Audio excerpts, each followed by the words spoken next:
Fermati un secondo e pensa all'ultima volta che hai studiato storia a scuola.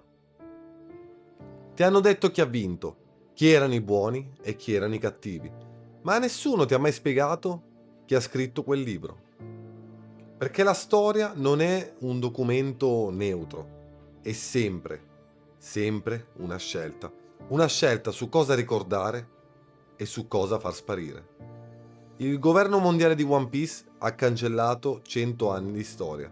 Il secolo vuoto, sparito, come se non fosse mai esistito. E il mondo ha continuato a vivere, tranquillo ed ignaro. La cosa che fa paura? Questa non è un'invenzione di Oda, è successo nella realtà e più volte. E qualcuno da qualche parte ci ha costruito sopra un impero. Signori miei, come al solito, benvenuti su Akira Popcorn. Ma partiamo da una domanda scomoda. Come fa un'organizzazione a governare il mondo intero per 800 anni senza che nessuno si ribelli davvero? Non con la forza bruta, signori miei, quella non basta mai. Con qualcosa di molto più sottile. Il governo mondiale di One Piece controlla 170 nazioni. Ha i Marine, ha la polizia segreta e ha Impel Down. Ma la vera arma non è nessuna di queste. La vera arma è che nessuno sa com'è nato. Pensa a cosa significa. 800 anni fa 20 regni si sono alleati e hanno distrutto qualcosa. Un regno, una civiltà, una storia. E poi hanno fondato il governo mondiale sopra le macerie. Ma non si sono fermati lì. Hanno fatto una cosa molto più intelligente. Hanno cancellato le macerie. Il secolo vuoto e 100 anni di storia umana completamente radicati da ogni testo, ogni archivio e ogni memoria collettiva. Non ridotti, non modificati o spariti. E il governo mondiale ha reso illegale anche solo cercarli. Gli studiosi di Ohara ci hanno provato. Li hanno massacrati tutti. Il professor Clover stava per pronunciare il nome del grande regno, il nome di quello che era stato distrutto, e lo hanno fucilato prima che finisse quella frase, non dopo, prima, perché quella frase era più pericolosa di qualsiasi esercito. Ora fermati un momento su questo dettaglio. Non lo hanno lasciato parlare e poi smentito successivamente. Non hanno aspettato che dicesse la verità per poi costruire una contronarrativa. Lo hanno fermato nel mezzo di una parola. Questo ti dice tutto su quanto quel segreto sia fragile. Un sistema che regge su una bugia non può permettersi nemmeno un secondo di verità. E qui One Piece smette di essere un manga. Perché questo meccanismo, distruggere la storia del vinto per legittimare il vincitore, non è una trovata narrativa di Oda. È il più antico strumento di potere che esista. E nel 213 a.C. l'imperatore cinese Qin Shi Huang ordina di bruciare tutti i libri scritti prima della sua dinastia. Tutti. Storia, filosofia, poesia, tutto in cenere. E fa seppellire vivi gli intellettuali che disobbediscono. Vuole che la storia inizi da lui, vuole essere il primo. Il governo mondiale ha fatto esattamente la stessa cosa, solo con 800 anni di vantaggio nella raffinatezza dell'operazione. Nel 1562 in Messico il vescovo Diego de Landa ordina la distruzione quasi totale dei codici Maya. Secoli di astronomia, matematica e cultura bruciati in un pomeriggio. Ufficialmente per proteggere gli indigeni dalla loro stessa cultura. In realtà per rendere impossibile qualsiasi confronto tra quello che c'era prima e quello che stava arrivando dopo. Quando distruggi la memoria di qualcuno non stai solo cancellando il passato, stai rendendo impossibile il futuro. E questa è la parte che fa davvero paura. I Pugni e Griff esistono perché la famiglia Kozuki di Wano lo sapeva. Sapeva che il grande regno stava per essere sconfitto. Sapeva che la storia sarebbe stata cancellata. Quindi ha creato qualcosa di indistruttibile. Pietre che nessun fuoco può bruciare. E ci ha inciso sopra la verità. Il governo mondiale non può distruggerle. Può solo rendere illegale leggerle. E questa è la differenza tra One Piece e la storia reale. Nella realtà i vincitori riescono quasi sempre a bruciare le pietre. Quasi sempre. Perché quello che Oda ha costruito non è uscito dal nulla.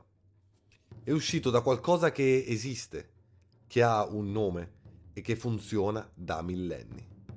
Si chiama legittimità narrativa. Non è un concetto complicato, è semplicissimo a mio parere. Qualsiasi sistema di potere, impero, governo, istituzione, ha bisogno di una storia che giustifichi la sua esistenza. Non basta l'esercito e non bastano i soldi. Deve avere una risposta convincente a una domanda precisa. Perché sei tu a comandare? I romani dicevano volontà degli dei, i re medievali dicevano diritto divino, gli stati moderni dicono volontà del popolo. Sono tutte risposte diverse, ma alla stessa domanda. E tutte hanno in comune una cosa sola. Funzionano solo finché nessuno le mette in discussione. Perché il governo mondiale ha una risposta a quella domanda. Dice: esistiamo per proteggere il mondo. 17 decadi di pace, stabilità e ordine, ma quella risposta regge solo se nessuno sa cosa c'era prima, solo se il grande regno non ha mai avuto un nome e solo se Joy Boy è una leggenda e non è una storia vera. Toglie il secolo vuoto dalla memoria collettiva e il governo mondiale diventa inevitabile, naturale, come se fosse sempre stato lì. Questo è esattamente il meccanismo che gli storici chiamano damnatio memoriae, condanna della memoria. Nell'antica Roma era una pratica ufficiale. Quando un imperatore cadeva in disgrazia, il Senato votava per cancellarlo, e non solo dalla politica, ma dalla realtà. Il suo nome veniva scalpellato dalle iscrizioni, il suo viso rimosso dalle statue e i suoi atti attribuiti ad altri. Non esisteva più, e non solo non era mai esistito, e il potere che lo aveva sostituito poteva raccontare qualsiasi storia volesse. Ma c'è un caso ancora più vicino a One Piece, la conquista spagnola delle Americhe. Quando Hernán Cortés arriva in Messico nel 1519, trova una civiltà con migliaia di anni di storia scritta. Codici, manoscritti, archivi. Poi nel 1562 arriva Diego de Landa e brucia quasi tutto. Ufficialmente era per proteggere gli indigeni, in realtà è perché una civiltà senza memoria è una civiltà senza argomenti. Non può dire eravamo qui prima, non può dire questo era nostro. Non può dire niente. E Oda questo lo sa e lo ha messo in One Piece con una precisione quasi chirurgica. I Poneglyph non sono un dispositivo narrativo, sono la risposta esatta a questa logica. La famiglia Kozuki li ha creati indistruttibili perché sapeva che arrivare secondi nella storia significa non arrivare mai. L'unico modo per sopravvivere è costruire qualcosa che nessun fuoco possa toccare.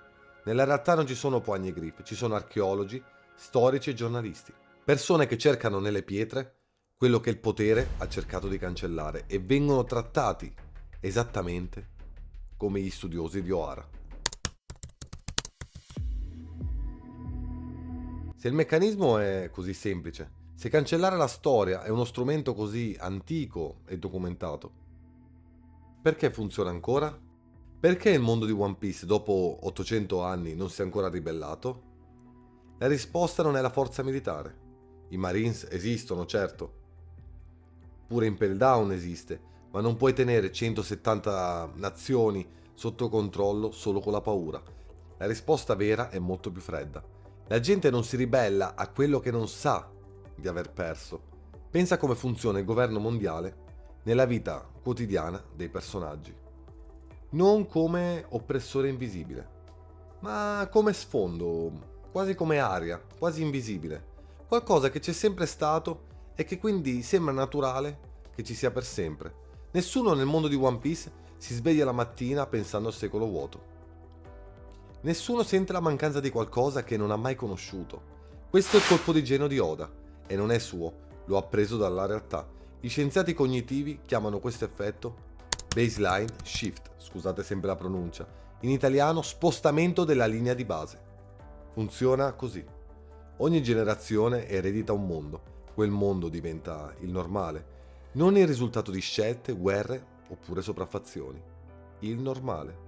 E quando il normale cambia lentamente, abbastanza lentamente, nessuno se ne accorge. Perché non c'è un prima con cui confrontarsi. E il governo mondiale non ha solo cancellato il secolo vuoto. Non è così semplice. Ha aspettato 800 anni di attesa, finché il grande regno non era più un ricordo, finché Joy Boy non era diventato solamente una leggenda, finché la domanda "perché comandate voi?" aveva smesso di essere una domanda reale. Nella storia umana questo pattern si ripete con una precisione che fa quasi ridere. Le potenze coloniali europee non hanno solo conquistato territori, hanno costruito sistemi educativi nei paesi conquistati. Scuole dove si insegnava la lingua del colonizzatore, la storia del colonizzatore e i valori del colonizzatore. Dopo 2 o 3 generazioni, i figli dei conquistati pensavano in una lingua che non era più la loro, e quella lingua non aveva parole per descrivere quello che era stato perso. Non era oppressione invisibile, era architettura cognitiva.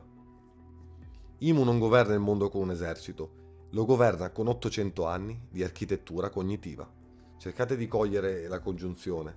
E qui One Piece fa una cosa che pochissimi manga hanno il coraggio di fare. Non mette il villain sul trono con la corona in testa, lo mette su un trono vuoto, su un trono invisibile, che teoricamente non dovrebbe esistere, perché il potere più stabile non è quello che si vede. È quello che nessuno pensa di dover cercare. Rox lo sapeva. È l'unico nella storia del mondo di One Piece ad avere scoperto l'esistenza di Imu. E la sua storia è stata cancellata così completamente che oggi il suo nome è quasi illegale pronunciarlo. Non è una coincidenza narrativa, è Oda che ti sta dicendo come funziona il sistema. Chi scopre la verità non viene sconfitto, viene solamente dimenticato. Allora tiriamo le fila. Il governo mondiale di One Piece non è un villain fantasioso, non è una distopia inventata, è semplicemente un modello. Un modello che Oda ha costruito guardando la storia reale con occhi molto freddi. Un'alleanza di 20 regni distrugge una civiltà, cancella la memoria di quella civiltà, aspetta abbastanza a lungo finché nessuno ricorda più cosa c'era prima, e poi si presenta al mondo come l'unica cosa che è sempre esistita. Questo non è fantasy, questo è il manuale operativo di ogni grande potere della storia umana. Ma c'è una cosa che il governo mondiale non ha calcolato. La verità non ha bisogno di essere ricordata da tutti. Ha bisogno di essere ricordata da uno. Un solo Poneglyph sopravvissuto. Una sola persona capace di leggerlo. Una sola nave che arriva sull'isola giusta. Joy Boy non è un eroe che torna per vendicarsi, ragazzi, non lo è mai stato. Joy Boy è la prova che 800 anni di silenzio non bastano. E che ogni sistema costruito su una bugia porta dentro di sé una crepa. Piccola, è vero magari, invisibile, ma è sempre lì. E Luffy non è speciale perché è forte, è speciale perché è esattamente il tipo di persona che un sistema come questo non sa come fermare. Perché non vuole il potere, non vuole la storia, non vuole nemmeno capire il secolo vuoto, vuole solo essere libero. E la libertà, quella vera, quella che non chiede il permesso, è l'unica cosa che nessuna damnatio memoriale può cancellare, perché non sta scritta sui libri. Sta nelle persone.